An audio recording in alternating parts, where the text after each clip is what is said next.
Fears of long-term medicine shortages in U.S. hospitals arise following the tornado strike on the Pfizer plant. Jean Domingo has details. A destructive EF3 tornado with winds packing 150 miles per hour struck a major Pfizer plant in Rocky Mount, North Carolina on Wednesday, July 19th. Pfizer also confirmed the incident in a Twitter post and said that it is currently assessing the situation to determine the impact on their production. Reports reveal that the pharmaceutical plant suffered extensive damage, resulting in the destruction of approximately 50,000 medicine pallets.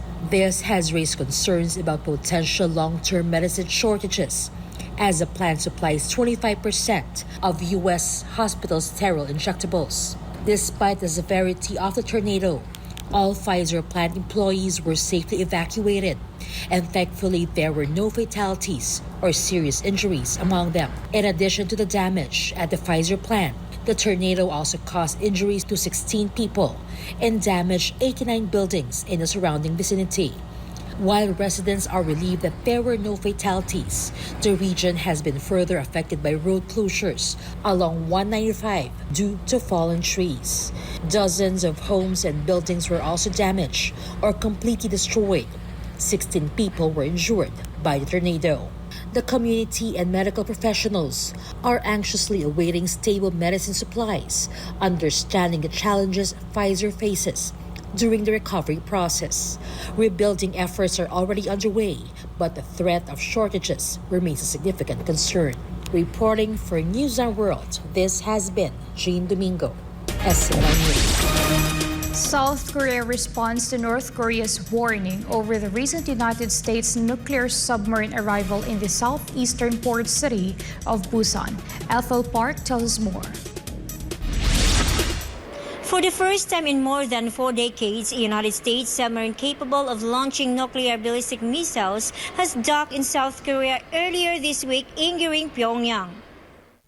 The USS Kentucky, 18,750-ton Ohio-class nuclear ballistic missile submarine, or SSBN, arrived in Busan, South Korea, Tuesday on the same day of the inaugural meeting of the South Korea-U.S. Nuclear Consultative Group, or NCG. According to North Korea's state-run media, Korea Central News Agency, or KCNA, Pyongyang's Defense Minister Kang Sun-nam issued a warning through a statement on Thursday. He said, and I quote, "I remind the U.S. military of the fact that the ever-increasing visibility of the deployment of the strategic nuclear submarine and other strategic assets may fall under the conditions of the use of nuclear weapons specified in DPRK law on the nuclear force policy. To the U.S. and the ROK, any use of their military muscle against the DPRK will be their most miserable choice, by which they will have no room to think of their existence again." In response to this, South Korea's Defense Ministry also said in a statement, "In the event of any North Korean nuclear attack against the South Korea-US alliance, it will face an immediate, overwhelming, and decisive response from the alliance, and we strongly warn again that through this, the attack will result in the end of the North Korean regime. North Korea will never gain any concessions from the South Korea-US alliance through its nuclear development and threats. We urge it to recognize that its isolation and destitution will only deepen and to come out swiftly on the path of denuclearization." According to the United States, the U.S. Navy Ohio-class ballistic missile submarine, USS Kentucky, or SSBN 737 port visit in Busan is their commitment to the Republic of Korea for their extended deterrence guarantee that they are available and ready to operate around the globe at any time.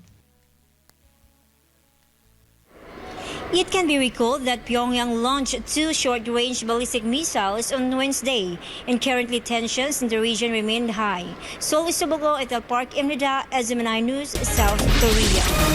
The BRICS bloc's expansion has sparked global interest as over 40 countries are eager to join, all eyeing collective political influence. Francine Sagarino has details.